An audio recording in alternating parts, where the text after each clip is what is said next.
ফাঁদে ফেলে রাহুলকে নিজের কাছে আনতে আত্মহত্যার মিথ্যে নাটক সাজালো তিতলি। শুধু তোমারই জন্য ধারাবাহিকে দেখা যায়।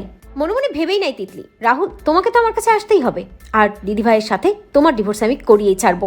দিদিভাই বিশ্বাস করবে যে তুমি একটা বাজে ছেলে আর তুমি এখনো আমার পেছনেই পড়ে আছো, আর তারপর দিদিভাই তোমাকে এমনিতেই ছেড়ে দেবে, আর সেই ব্যবস্থা এবার তিতলি করবে। তিতলি ভাবতে থাকে কোন উপায়ে সে রাহুলকে নিজের কাছে আনতে পারে। সামনে একটা ছুরি দেখতে পায় তিতলি, আর ছুরিটা হাতে নিয়ে তিতলি ভাবতে থাকে এটা এবার কাজে লাগাবো, তবে সত্যি সত্যি নয়, এবার মিথ্যে মিথ্যে নিজের হাতটা এমন ভাবে কাটবো, এমন একটু রং মাখাবো না, তারপর ছবি তুলে রাহুলকে পাঠাবো, দেখি রাহুল কতক্ষণ না আসে। আমি জানি রাহুল এখনো আমাকেই ভালোবাসে, বাধ্য হয়ে দিদিভাইকে বিয়ে করেছে, এই বিয়ের কোনো মূল্য নেই। আর যখনই এমনটা দেখবে রাহুল, তখনই দিদিভাইকে ফেলে আমার কাছে চলে আসবে। অন্যদিকে দেখা যায় যে রাহুল রাহিকে নিয়ে দশকর্মা ভান্ডারে চলে যায়, আর দুজনে একসাথে পুজোর বাজার করতে থাকে। বাজার শেষ হওয়ার পর রাহি দেখতে পায় ফুচকাওয়ালা দাঁড়িয়ে আছে। রাহি আনমনেই ফুচকার ওখানে চলে যায়, আর তারপর ফুচকাওয়ালাকে বলে ফুচকা দাও দেখি, আর জমিয়ে ফুচকা খাবো। রাহির ছেলে মানুষই দেখে রাহুল অবাক হয়, এবং রাহুল মনে মনে ভাবে রাহি এভাবে ফুচকা খাচ্ছে, কিন্তু ওগুলো খেলে পেট খারাপ করতে পারে, যাই রাহিকে সাবধান করি। এই বলেই রাহুলও রাহির কাছে চলে আসে এবং রাহিকে বলে রাহি তুমি এগুলো কেন খাচ্ছ, এগুলো খেলে তো তুমি অসুস্থ হয়ে পড়বে।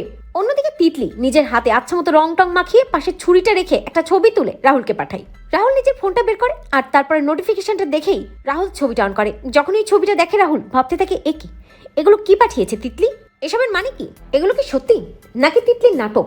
তিতলি সবই করতে পারে, ওর মতো স্বার্থপর মেয়ে নিজের স্বার্থ সিদ্ধির জন্য আরো অনেক নিচুতেই নামতে পারে, তাই এগুলোকে বিশ্বাস করা যাবে না। আর তাছাড়া ও মরলেই বাকি, আমার কোনো কিচ্ছু না, আমি ভুলে যেতে চাই তিতলি নামে কেউ আমার জীবনে ছিল সেটা। অন্যদিকে দেখা যায় তিতলি ভাবতে থাকে রাহুল ছবিটা দেখলো, তাও আমাকে একটা ফোন করলো না। এরপরে তিতলি রাহুলকে ফোন করতে থাকে, কিন্তু রাহুল কিছুতেই ফোনটা রিসিভ করে না। রাহুল বারবার ফোনটা কেটে দিতে থাকে। অন্যদিকে রাহি রাহুলকে বলে রাহুল তোমার ফোনটা বাজছে, কে তোমাকে বারবার ফোন দিচ্ছে? রাহুল বুঝতে পারে সবটাই আসলে তিতলির ন্যাকামো, সবটাই তিতলির চালাকি, আমাকে প্যাচে ফেলার জন্য এসব কিছু করছে। রাহুল রাহিকে বলে ও কিছু না, যেই ফোন করুক না কেন তা নিয়ে আমার কোনো মাথা ব্যথা নেই। অন্যদিকে তিতলি জ্বলে পুড়ে মরতে থাকে, এত নাটক করেও তিতলির ফোনটা কেউ রিসিভ করলো না। মনে মনে ভাবতে থাকে তিতলি, রাহুল তিতলির নাটকের ফাঁদে তোমাকে পড়তেই হবে, আর তোমাকে আমি একটা লুজার, একটা ক্যারেক্টারলেস প্রমাণ করেই ছাড়বো আমার দিদিভাইয়ের সামনে। যতক্ষণ না সেটা করতে পারছি ততক্ষণ আমার শান্তি নেই।